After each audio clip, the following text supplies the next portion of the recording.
ৰাজনৈতিক উদ্দেশ্য হিসাবে বিটিসি ভঙ্গ কৰা বা বিটিসিৰ পৰা গাঁও গঠন কৰাকে যদি ৰাজনৈতিক মূল উদ্দেশ্য হিচাপে লৈ আহিছে তেতিয়া নৱকৰণীয়া বিটিসি নিৰ্বাচন অংশগ্ৰহণ কৰাৰ কোনো নৈতিক অধিকাৰ নাই। কিয় অংশগ্ৰহণ কৰিছে? বিটিসিৰ চৰকাৰ বনাই বিটিসিৰ চিফ ইএম হোৱাৰ সপোন কিয় দেখিছে? তাৰ মানে তেওঁ বিটিসি ভংগ নকৰে, এই বিটিসিৰ পৰা গাঁও গঠন নকৰে, এই বিটিসিৰ মুৰব্বী হৈ পেলাই বিটিসিৰ শাসনৰ গাড়ীত বহি ৰজা হোৱাৰ সপোন দেখি আছে। তেওঁ ভুৱা সপোন দেখুৱাই আছে নে নাই? বড়োসকলক বড়োৰ নামত ভুৱা সপোন দেখুৱাই আছে নে নাই? তো যি ভুৱা সপোন তেওঁলোকে দেখুৱাই আছে, সেই ভুৱা সপোন দেখুৱাই থকা মানুহবিলাকৰ প্ৰতি আজি যদি জনগণৰ ৰাইজে আকৌ আস্থাত লয়, বিশ্বাসত লয়, এইটো আমাৰে ভুল হ'ব, জনগণৰ ৰাইজৰে ভুল হ'ব। এই ভুলটো পুনৰাবৃত্তি হ'ব নালাগে।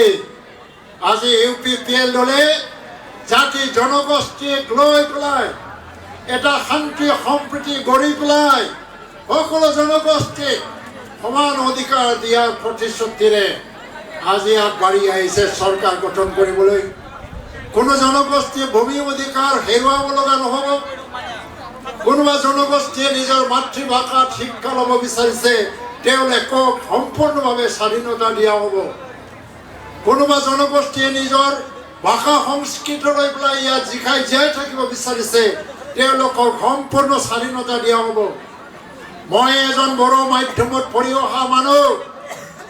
মোৰ ঘৰৰ 30 কিলোমিটাৰ 50 কিলোমিটাৰ দূৰত কোনো অসমীয়া মানুহ নাই। জীৱনত মই যদি বড়োৰ বাহিৰে কোনোবা বেলেগ ভাষা শিকিছোঁ, এইটো বাংলা ভাষা শিকিছিলোঁ মই। তাৰপিছত ৰাজবংশী ভাষা শিকিছিলোঁ। অসমীয়া ভাষা শিকাৰ মই সুযোগ পোৱা নাছিলোঁ। কিন্তু আজি অসমত থাকে অসমৰ ৰাজ্যিক ভাষা। গুৱাহাটী গ'লে, দিছপুৰত গ'লে, তিনিচুকীয়াত গ'লে মই অসমীয়া ভাষাত কথা পাতিব লাগে। তাৰ বাহিৰেও অসমীয়া সাহিত্যৰ প্ৰতি মোৰ ভাল পোৱা আছে, সেইকাৰণে মই অসমীয়া শিকিছোঁ। আজি ভঙা হ'লেও অসমীয়া ভাষাত ভাষণ দিছোঁ। আৰু মই এজন লিখক হিচাপে বহু সময় অসমীয়াত কবিতা লিখোঁ, মই অসমীয়াত প্ৰবন্ধ লিখোঁ। মই যদি অসমীয়াত ভাষণ দিব পাৰোঁ, অসমীয়াত লিখিব পাৰোঁ, আৰু মই কিয় ৰাখিছোঁ, কিয় এইবিলাক শিকিছোঁ? কাৰণ আমি সকলোৱে মিলি পেলাই ইয়াত জীয়াই থাকিব বিচাৰোঁ। আৰু আপোনালোকে আগবাঢ়ি আহিব লাগিব। আগন্তুক 50 বছৰত বড়ো সমাজৰ পৰা অস্ত্ৰৰ আন্দোলন আৰু নহয়, শান্তি স্থায়ীভাৱে আহিব। এতিয়া অস্ত্ৰ আন্দোলনৰ কাৰণে মানুহৰ নিৰাপত্তা নোহোৱা হৈছিল। ঘৰৰ পৰা স্কুলৰ ছাত্ৰ ছাত্ৰী ওলাই গৈ যদি স্কুলত যায়, মা দেউতাকে সদায় চিন্তাত বহি থাকিব লগা হৈছিল, ল'ৰা ছোৱালীয়ে ঘৰত ঘূৰি আহিবনে নাই। ঘৰৰ মানুহ যদি বজাৰত বজাৰ কৰিবলৈ যায়, সি ঘৰত ঘূৰি আহিবনে নাই, ইয়াৰ চিন্তা কৰিব লগা হৈছিল। উগ্ৰবাদৰ ধ্বংস কৰিবৰ কাৰণে আৰ্মি ব্যৱহাৰ কৰা হৈছে, ধ্বংস হোৱা নাই। CRPF ব্যৱহাৰ কৰা হ'ল, ধ্বংস হোৱা নাই। পুলিচ ব্যৱহাৰ কৰা হ'ল, ধ্বংস হোৱা নাই। সাম্প্ৰদায়িক সংঘৰ্ষৰ বাবে যিমান বড়ো মানুহ মৰি গ'ল পুলিচ মিলিটাৰৰ হাতত, প্ৰতিদিনত বড়ো যুৱকে মৃত্যুবৰণ কৰিব লগা হৈছে তেখেতসকলৰ গুলীত। তাৰ সংখ্যা জাতিগত সংঘাতত মৰি যোৱা সংখ্যাতকৈও অধিক, 5,000 6,000 বড়ো যুৱক মৰি যাব লগা হ'ল। তথাপিও উগ্ৰবাদ শেষ নহ'ল। এইটো ৰাজনৈতিকভাৱে সমাধান কৰিবৰ কাৰণে বিজেপিয়েও চেষ্টা নকৰিলে, সেই সময়ত কংগ্ৰেছেও নকৰিলে, BPF-এতো কৰিব চেষ্টা কৰা নাই। উগ্ৰবাদ জীয়াই ৰাখিবৰ কাৰণে চেষ্টা কৰিছিল। আমি ক্ষমতাত নথকা স্বত্তেও UPPL, APSU, NDAP সব মিলি পেলাই এটা ৰাজনৈতিক প্ৰক্ৰিয়াৰে আগুৱাই গৈ 27 জানুৱাৰীত এটা শান্তি চুক্তি সম্পন্ন কৰিলোঁ। তাৰ দ্বাৰা আমি অস্ত্ৰ বিদায় দিছোঁ। আগন্তুক 50 বছৰত আমি যদি জনগোষ্ঠীয়ে মিলি পেলাই থিয় দিওঁ, এই অঞ্চলত অস্ত্ৰৰ আন্দোলন আমি দেখিবলৈ নাপাম। ইয়াতকৈ ডাঙৰ সফলতা কি আছে? অস্ত্ৰৰ আন্দোলন আজি আলফা আছে, খেলো আছে। এইসকলৰ অস্ত্ৰৰ আন্দোলনক সমাধান কৰিবৰ কাৰণে কাম কৰিব লাগে।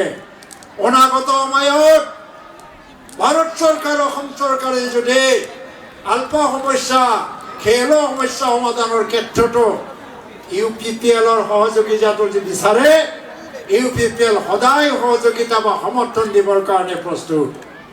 সেইকাৰণে ৰাইজে বুজি পাব লাগিব।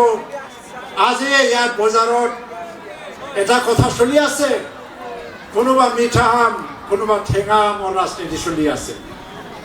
কোনোবা আমাক মিঠা আম খুৱাব বিচাৰে, কোনোবা আমাক ঠেঙা আম খুৱাব বিচাৰে। আমি ঠেঙা আমো নাখাওঁ, আৰু অতিমাত্ৰা মিঠা আমো বেয়া স্বাস্থ্যৰ কাৰণে। বিশ্বৰ স্বাস্থ্য সংস্থাই কৈ আছে স্বাস্থ্যৰ সজাগতা আনিব লাগে। মানুহ দীৰ্ঘজীৱী হ'বৰ কাৰণে নিয়মিত আহাৰ খাব লাগে, সন্তুলিত আহাৰ খাব লাগে। আমি মিঠা আমো নাখাওঁ, বেছি মিঠা আমো নাখাওঁ, আমি ঠেঙা আমো নাখাওঁ। UPPL দলে এটা সন্তুলিত আহাৰ, যিটো খালে বেমাৰ নহয়, মানুহৰ স্বাস্থ্য ভালে থাকে আৰু দীৰ্ঘজীৱী হয়। হয়নে নহয়? আমি বাস্তৱ কথা কওঁ, বাস্তৱ কথা কৈ পেলাই আপোনালোকৰ পৰা ভোট খুজিছোঁ। আমি ইয়াত বড়োসকল জীয়াই থাকিব লাগে, অনা বড়োসকল জীয়াই থাকিব লাগিব। এই যে বাউণ্ডাৰী আয়োগ গঠন কৰিছে, সীমা আয়োগ, গাঁও কৰ্তন হ'ব বোলে আৰু গাঁও নতুন অন্তৰ্ভুক্তি হ'ব বোলে। ঠিকে আছে, বাউণ্ডাৰী আয়োগ গঠন কৰা হ'ল। কাইলৈ বিটিয়াৰ নিৰ্বাচনৰ পিছত কিছু গাঁও কৰ্তন যাব, কিছু গাঁও অন্তৰ্ভুক্তি হ'ব। কমচে কম 1200ৰ পৰা 1500 গাঁও অন্তৰ্ভুক্ত হ'বলৈ গৈ আছে। আৰু কৰ্তন যাব কিমান? আপোনালোকক ভ্ৰান্ত ধাৰণা দিছে, আপোনালোকক আবেদন দিব দিছে। যি গাঁৱে ওলাই যাব খোজে আবেদন দিব পাৰে বুলি কৈ আছে। দিব পাৰে, দিয়াত আপত্তি নাই। UPPLে আবেদন দিয়াত কাকো বাধাও নিদিয়ে, আপত্তিও নকৰে।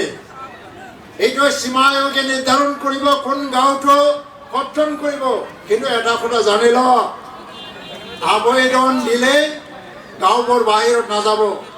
ভূটান পাহাৰৰ ওচৰত কোনোবা থকা অবড়ো গাঁও যদি কৰ্তন কৰিবৰ কাৰণে আবেদন দিয়ে, সেইটো কৰ্তন কৰা নহয়। যদি কিছুমান গাঁও বাহিৰত যাব, সেইটো সীমামূৰীয়া অঞ্চলৰ গাঁও যাব, 2-1খন, কেইখন মান। তাৰ কাৰণে আপোনালোকে আবেদন দিব লাগিব। DTR টো গঠন কৰিছে ভাৰত চৰকাৰে। বড়ো